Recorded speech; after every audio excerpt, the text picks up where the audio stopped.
मैं पूरी बेतकल्लुफी के साथ आज अपनी शादी का वाकया सुनाता हूं। शायद कुछ नौजवानों के अंदर गैरत जाग जाए। मेरा रिश्ता जिस खानदान में तय होने लगा, आला दर्जे का दीनदार खानदान, यूपी के तबलीगी जमात के अमीर की बेटी हजरत शाह अब्दुल कादिर रायपुरी रहमतुल्लाह अलैह के खासुल खास तरबियत याफ्ता की बेटी। उसके बावजूद मैंने खत लिखा उस लड़की के नाम जिसके साथ मेरी शादी होने वाली थी, और अपनी बड़ी बहन को वो खत लिख कर दिया और कहा कि आप इसको पढ़ लीजिए और उन साहबजादी तक इसको पहुंचा दीजिए।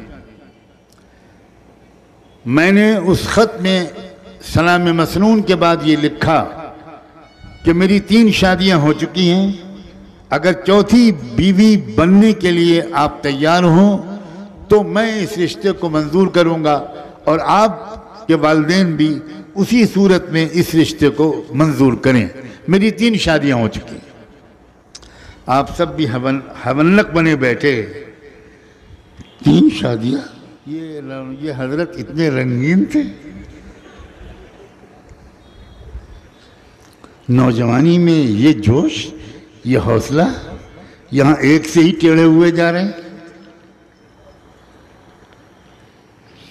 घबराओ मत, मैं अब अगला जुमला बताता हूं। मेरी एक शादी हो चुकी है इल्म से, मेरी दूसरी शादी हो चुकी है जिक्र से, मेरी तीसरी शादी हो चुकी है दावत व तबलीग और इलाए कलिमतिल्लाह से। अब चौथी बीवी बनकर इन तीनों की सपोर्ट के लिए अगर तैयार हो तो मुझे मंजूर है, वरना अपनी जिंदगी को मशक्कत पे मत डालना। मेरी बहन ने यह खत पढ़ा, कहा तुम्हारा दिमाग खराब, ये कोई खत देने का है? इस तरह लिखा जाता है कि मेरी 3 शादियां हो चुकी। मैंने कहा आप खत फाड़ के फेंक दीजिए, मैंने पहले से इसकी नकल तैयार कर रखी है, आप नहीं भेजेंगी। मैं रोज शाम को मरकज जाता हूँ, लड़की के वालिद साहब के साथ रोजाना मेरे 2-3 घंटे गुजरते हैं। मैं इंशाअल्लाह उनके जरिए ये खत भिजवा दूंगा, भिजवाऊंगा जरूर, क्योंकि मैं क्लियर कट बात कहना चाहता हूं कि मेरी जिंदगी का एक मिशन है। मेरी जिंदगी का मकसद तेरे दी की सरफराजी, मेरी जिंदगी का मकसद तेरे दी की सरफराजी।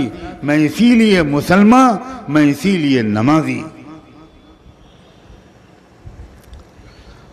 उनके वालिद इतने अल्लाह वाले थे कि जिस वक्त उनकी अहलिया ने वो खत उनके हाथ में दिया और उनके वालिद ने वो खत पढ़ा तो सजदे शुक्र में गिर गए। बहुत रोने वाले इंसान थे, बहुत रोने वाले इंसान। मुझे बताया गया कि 10-12 मिनट तक सजदे में पड़े रोते रहे, शुक्र अदा किया और बिला तकल्लुफ अपनी बेटी को मेरा वो खत पकड़ा दिया कि मौलाना सज्जाद मियां का ये खत तुम्हारे नाम आया है, तुम अकेले में इसको पढ़ लो। बेचारी बुरी तरह शर्मा गई होगी। खत पढ़ा तो मैं क्या बताऊं, मैं कैसे अल्लाह का शुक्र अदा करूं। उसने नीचे उस खत में अपने कलम से एक लाइन लिखा कि मैं हर महीने में 3 रोजे इस पर शुक्र की नीयत से मरते दम तक अदा रखूं इस नेमत पर। मैं कब से इस तरह की दुआएं चुपके चुपके मांग रही थी। नौजवानों, कुछ तमन्नाओं को ठीक करो, इस्लाम को समझो, इस्लाम के तकाज़ों को समझो, हिम्मतों को बुलंद करो और ऐसे साहिब किरदार बनो कि तुम में से किसी न किसी पहलू से इस मुल्क को, अपने समाज को, अपने शहर को, अपने मोहल्ले को, किसी न किसी तरह उसके एक एक फर्द को तुमसे राहत मिले, तरक्की मिले।